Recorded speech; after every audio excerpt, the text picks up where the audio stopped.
મામા આપણે તો એક કોઈના નોયરા આ ધોબીના કૂતરા જેવી હાલત થઈ આપણી નહીં ઘરના કે નહીં ઘાટના ઘરે જઈ તો પથુભાઈ નથી ગળવા દેતા સરપંચ આગળ જઈ તો પૈસા પાછા નથી આપતા એ ભાણા હવે સને આપણે બાર બાર જ રખડવાનું છે પણ બાર તો આમ કેટલાક દી રખડશું એમ નહીં તું મારી વાત સાંભળ સરપંચ કેવા કારીગર કેવાય ધોળા દિહારે આપણા હંધાઈના કાન કાતરી જઈએ સરપંચ થોડા આપણને કેવા આવ્યા હતા કે પ્લોટ લેવા આવો એમ હા ઓલો રણછોડિયો કેવા આવ્યો તો અને એને હું કીધું તું આપણને ખબર છે ને ઈ કે હંધાઈન પેલા હું તમને કેવા આવ્યો ઈ રણછોડિયો હાથમાં આવી જાય ને તો એના ટાટિયા ભાંગી નાખવા છે તું જો હવે એના ટાટિયા તો ભાંગતા ભાંગશું પણ આ બહાર કેટલાક દી બેસશું હવે મારા બાપા આવે ને તો કાંક રસ્તો કરે એ ભાણા તારા બાપાને તું કેતો નહીં કે આપણું ઘર છે ને ગીરવે મૂક્યું એમ નકર છે ને સરપંચે તો છે ને ખાલી ધતિંગત કર્યા હતા પણ તારા બાપાને ખબર પડશે તો તારા બાપાની ડગરી સટકી જાહે ઈ હાસુ હો આવશે ને તો ઉલટા આપણને ઢીબા મળશે કે ઘર તો અમે કોઈ દે ગીરવે નથી મૂક્યું તમે ઘર ગીરવે મૂકીને બેઠા એ ભાણા તે તો છે ને આજકાલ મોટી મુશ્કેલીમાં મૂકી દીધા છે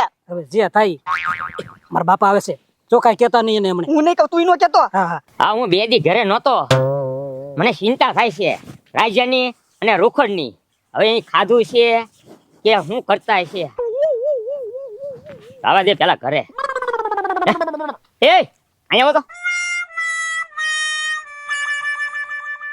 હા બાપા એ પણ તમે બે અહીંયા હું કરવા બેઠા છો મને તમારી કેટલી ચિંતા થતી હતી કે મારા રાજ્યએ રૂખડે ખાધું છે કે નહીં એ બાપા ચિંતા હું કામ કરો છો એમ તો તમે ગયા ને પછી જલસા જ કરવી છે કામ તો પણ તો અહીંયા તડકે હું કરવા બેઠા તારે એ પેલું હોટલ મેલ છે ને ઓનલાઈન જમવાનું મગાવ્યું છે એમી એટલા બધા આવડા થઈ ગયા તે ઓનલાઈન મગાવ્યું એ બાપા આ તો બે દી તમે નહોતા તમે કોઈ જલસા કરવી અને આમ જો તમારું ભાણું મગાવ્યું છે તમે ઘરે જાઓ એમ લેતા આવ્યો અને મગાવ્યું હું પીઝા એ પીઝા આ છે ને જેને તેવડ ન હોય ને ઈ બધું આવું ખાય અને આપણે તો કઢી ખીચડી શાક રોટલો મરસા ડુંગળી એવું ખાવાનું હોય એ બાપા એવું તો રોજ ખાઈ છે ક્યારેક તો સારું ખાવું કે નહીં એ સારું તો લેતા હો હું ઘરે જાઉં છું હા એ કાં કીધું ભાઈ હું થયું કોર્નર ના પ્લોટ નું દુકાન બનાવવાની હતી ને બની ગઈ કે નહીં ના હવે પત્રી જો ને સરપંચે કેવું છેલ્લે કુંડાળું કાઢ્યું હે અમારા તો 3 લાખ ડૂબ્યા હવે પાછળના પૈસા ક્યાંથી કરવા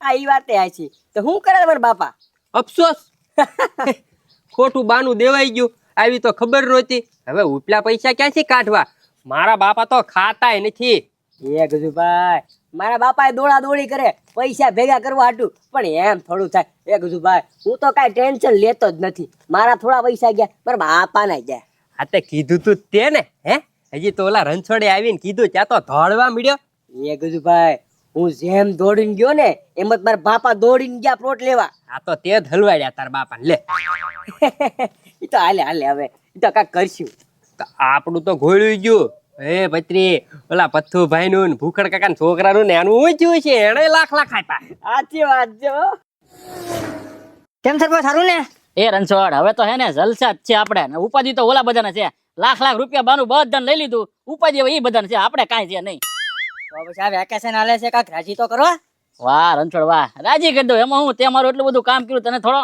એમને જવા દેવાય એ ઉભો રે હમણાં તું હા આપું છો એ આલે જો સમોસા લેતા આપણે બે ખાવી જા આ હું સરપંચ 100 રૂપિયા આપ્યા રાજી તો કર્યો તને પણ 100 રૂપિયા આપ્યા એમાં તમે કે સમોસા લેતો ને આપણે બે ખાવી આવું કઈ હોય કાંઈ વાંધો નહીં હાલ એ હાલ આ 3000 રૂપિયા રાખ બરોબર ને બીજા કાંઈક જરૂર હોય તો આવજે મેં કીધું સાચી દલાલી આપજો મને એવું હતું એટલે આમાં દલાલી ન હોય તને એટલા આપ્યા તોય ઘણા કે અમથું તારે વેકેશન હાલે છે એટલા તો વાપર પેલા સમજો તારી જેવું કામ હોય ને તો પછી હું તને ફોન કરીશ આવી જાજે સારું કહેજો એ હો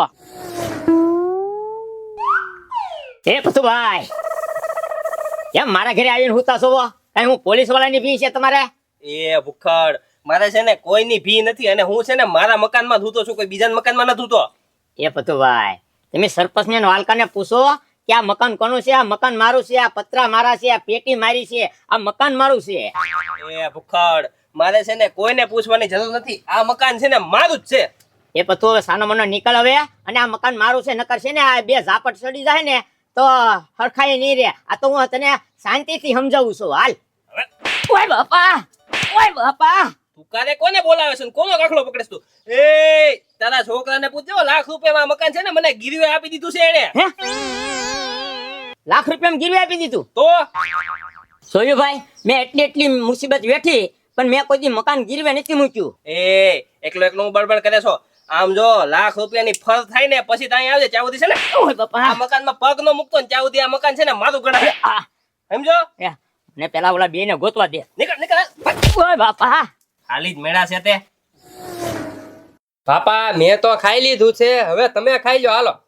હવે રાવા દે તું, આમાં કેમ ખાવાનું ભાવે? 3 લાખ રૂપિયા ગયા છે, હવે ઉપલા પૈસા ક્યાંથી થાય? તો પ્લોટ તો આવે ને નકે ક્યાંથી આવવાનો? પણ બાપા હું કહું ખબર, ઈ બધું પછી ટાઢી સાજ છે, મસ્ત રીંગણાનું શાક છે ને આમાં રોટલો ઢાંકેલો પડ્યો, પેલા ખાઈ લો પછી વિચારશું. ખાવાનું ગજુડા નથી હાલે એમ. હાજે નથી ખાધું ને અત્યારે ખાવું જ નથી. કેમ ખાવું? કાંક સરપંચ સારી વાત કરવાનું કાંક કરવી તો મેળ આવ્યું છે. તો હું કહું, હું આપણે સરપંચ સારે ભળે તો છે, સરપંચ ને જઈને ફોહલાવો અને પ્રેમથી વાત કરો. 20-25 હજાર એની કે સરપંચ જાતા કરો ને ઉપલા અમને આપી જાઓ 3 લાખ માંથી. એમ કાંક જાવ ને વાત કરો ને. ઈ તારી હાચી હોય. એટલે જો એમ ફોન આવીને એક વખત વાત થઈ જાય તો સરપંચ ગોળા 20-25 હજાર દેવા પડે હા અને આપણે આવી જાય ને કેટલા બધા કે આપણે કે થાય એમ છે નહીં. હાલ તું અંદર મેક અને હું છે ને આપણે જઈ ત્યાં. પણ ખાઈને જાવ ને. ખાવું નથી ભાઈ, પેલા આનું કાંક પત્તું હોય ને થોડા પૈસા આવે ને તો ખાવાનું ભાવશે, ને હવે ભાવશે જ નહીં. હાલ તો જાવ હાલો હું બધું અંદર મૂકી દઉં. જોયું કેવો ધરાઈને ખાઈને ઊભો થઈ ગયો. મેં 2 દી બહાર હતા ત્યાં અમને ઘર બાર વગર ના કરી દીધા. એ ભૂખડિયા, કાંઈ ધરા નથી ખાધું હો. આજ બીજો દી હાલા નથી ખાધું. એક રોટલાનું બટકું કી એ નથી ખાધું ને એ અમારા રાજ્ય નહીં. હવે હું તારા રાય ની હવે ત્યાં મકાન ગીરવે મુકાઈ દીધું ને. કોણે અમે કહ્યું? હા ઈ તમારી સિવાય કોઈ ન હોય એને સડાવવા વાળું. એ ડોબા રેખા વાત તો સાંભળ. અમે કાંઈ ગીરવે મેં કાંઈ એવું નથી ભાઈ. જેમ તારા લાગ ગયા ને એમ અમારા 3 ગેલા છે. આમ જો ઈ તારી કહાની બધી પૂછ ને તો તારા રાયજા ને તારા હાળાને પૂછ, ઈ બધું તને કહે. એટલે ત્યાં નથી મુકાયું ને ગીરવે. હવે મેં થોડું મેં કહ્યું છે, મને તો ખબર નથી. હવે રૂખડ ને રાજા ને પેલા ગોતવા પડશે. હા, આ બધું હું રાજ રમત છે એમ. આ ઈ જાય અને ને જો તારું નામ આવી છે ને તો તારો તો છે ને ટકો કરી નાખવું છે. જો તું હવે હા તો કાંઈ વાંધો નહીં, જા તમતા થાય કરી લેજે. એ બાપા તમે જાઓ હવે સરપંચ પાસે જાઓ. હા આ મેં કીધી છે બધું અંદર. યા એ ભણા તાર બાપાનું શું થયું છે? હવે મારા બાપાનું શું થયું હોય મને શું ખબર? પથુભાઈ જાણે ને મારા બાપા જાણે. એ ભણા પથુભાઈએ હાસું કીધું છે અને તારા બાપાની ડગરી સટકી ગઈ છે. તો હવે ડગલે શું સટકે? એનું જે થાવું હોય થાય, આપણું શું થશે એમ હું કહું. આપણે ત્યાં બહાર જ બેહવાનું છે. ઘરે તારા બાપાને કીધું જ છે આપણે કે આ રીતના એમ બેઠા છીએ એમ. હવે તો આપણે જે થાય એ જોવાનું છે. આવ્યો મારા બાપા. જમવાનું આવી ગયો. ના ના બાપા વાટે છે. હે વાટે તો મને તો પશુભાઈ જમાડી દીધો છે. હારું હારું જમાડી દીધા. આન કરી જાઓ આન કરી. ઓય બાપા, ઓય બાપા, ઓય બાપા પણ મારો શું લેવા? ઓય બાપા. પેલા ઈ કયો કે આ લાખ રૂપિયા તમે નાખ્યા ક્યાં? તમે ગીરવે મકાન મૂકી દીધું કા? બાપા હવે મારતા નહીં તો વાત કરવી. આ તો કયો એ છે ને ઓલો રણછોડ ઘેરે ઘેરે કેવા નીકળ્યો તો કે સરપંચની ડગલી સટકી ગઈ છે અને લાખ રૂપિયામાં પ્લોટ આપે છે. તે છે ને હું કહું આપણે પ્લોટ તો ઘરનો થઈ જાય તો એ મકાન આપણે ગીરવે મેકી દીધું પથુભાઈ ને. તો વાંધો નહીં. લાખ રૂપિયામાં આપણે પ્લોટ તો ઘરનો થઈ ગયો ને. હે રાજા એ બાપા નથી ઘરનો થયો પ્લોટ, ઈ તો વાંધો છે. કેમ? કેમ હું? હવે સરપંચ એમ કે છે બીજા 19 લાખ ભરો ત્યારે ઘરનો થાય તમારે. અરે હવે 19 લાખ રૂપિયા કાઢવા ક્યાંથી? અને આ તો આ આપણું તો ઈ વેચી દીધો અને આ નો ઘરનો થયો. પણ બાપા મૂંઝાવાની જરૂર નથી. હજી સામાન ને કઈ આપણે બોલી નથી કરી. પથુભાઈ ને મેં કીધેલું છે સામાન અમારો એમ. હાલો સામાન લઈ લઈ. હા હાલો તો. હાલો હાલો. આ સરપંચે તો અઘરી રોન કાઢી. હું દોઢો થઈને 5 લાખ રૂપિયા તો દેયો, ઉપરના 95 લાખ મારે ક્યાંથી કાઢવા? અને 3 મહિનાની જ મુદત છે પાછી. લે ઓય એ પથુભાઈ એ પથુભાઈ કાઈ નહીં હો. આ એવું આવ્યા છો, હાલો મારા ઘરની બહાર નીકળો, બાકી બધાનો ટાટીઓ ભાંગી નાખું છું. પથુભાઈ એમ કાંઈ અહીંયા રહેવા નથી આવ્યા. તો આપણે સામાન તો લેવાની બોલી હતી કે નહીં? હા સામાન લેવાની બોલી આ હતી. તો સામાન લેવા આવ્યા છે. હા તે લઈ લો ફટાફટ. હા હા હાલો તો લઈ લો ગોદણ એવું. હાલો હા સાંભળાઈ લઈ લો. હા બસ લઈ નીકળો હાલો. હાલો આના ઓલી માંગ લેવી તો હાલે.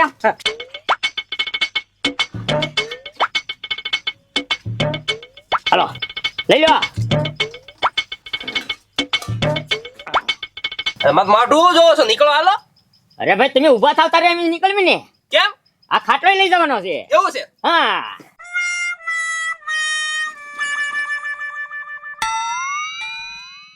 હાલો હાલો જાવ જાવ. એ હા હા અને આમ જો પથુભાઈ આ બાકીનો સામાન છે ને હમણાં બીજા ફેરો લેવા આવી છે હો. એક બે ફેરોમાં પૂરું કરો આના ઘડિયામાં આવતા પાછા હા હા નીકળો હાલો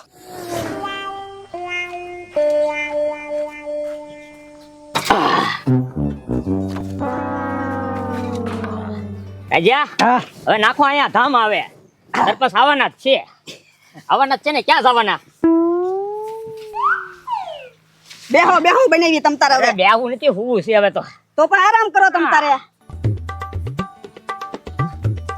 લે એ ભૂખડ ઊભો થતો એ રાજા અહીંયા મારા ઘરે હું ધામા નાખ્યા આ માય ને બધો ઠામડા ને એવું બધું અહીંયા મારા વાડામાં એ સરપંચ આ ખાટલો અમારો છે હો આ ઠામડા અમારા છે આ ઓશીકું અમારું છે આ ગોદડું અમારું છે એ બધું મને ખબર છે પણ આ પ્લોટ મારો છે અહીંયા તમે શું કરો છો તમારા ઘરે જાઓ એ સરપંચ ત્યાં પથુભાઈ ગડવા દેવા જોવે ને પથુભાઈ આગળથી પૈસા લઈને તમને આપ્યા હવે એ તમારો પ્રશ્ન છે તમે તમારા ઘરે વહી જાઓ મારા પ્લોટમાં નહીં મારે તાળું મારીને હમણાં બહાર જવું છે એ સરપંચ તમે કઈ ઓલા પ્લોટમાં ના કરવા દેતા અને અમારા પ્લોટમાં અમને પથુભાઈ ના કરવા દેતા હવે ભાઈ તમે લાખ રૂપિયા દે ઓલું કીધું હતું પ્લોટ આપી ગયો પ્લોટ લાખ રૂપિયા કોઈ આપે એ તમારો પ્રશ્ન છે મારે તાળું મારીને બહાર જવાનું છે હાલો ખાલી કરો હાલો હાલો એ સરપંચ તમે તમારે જાઓ અમે ક્યાં તમને રોક્યા છે અને આમ જો સાવી હારી લેતા જજો અમે તો અહીંયા જ રહેવાના છીએ એ મારા વાડામાં કિંમતી સામાન પડ્યો એટલે તમે હે ને ઘર ભેગા થઈ જાઓ એ સરપંચ ઈ પ્રશ્ન તમારો છે હું તારે અહીંયા બેહો ધ્યાન રાખીને સામાનની એ મારે તમારે હું ધ્યાન રાખીને થોડું બેહો નહીં હાલો હાલો નીકળો જ તે હવે અમારે નથી નીકળવાનું તમે નીકળો અને આમ જોવો હવે ફરીને તમે અહીંયા આવશો ને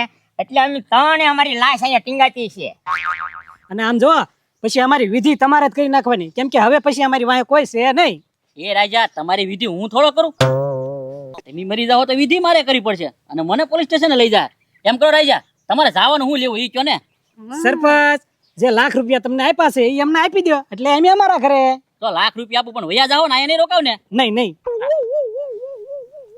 આલ્યો લાખ રૂપિયા હાલો વયા જાઓ લ્યો બાપા લાખ રૂપિયા હાલો હવે આપણા ઘર ભેગા થઈ આપણા ઘરે નથી જવાનું તો હવે ક્યાં જવાનું છે પત્તું હોય ને ઘરે કેમ ને હવે ના જઈને દોડું બાંધશું ને ગળા પર ખાવું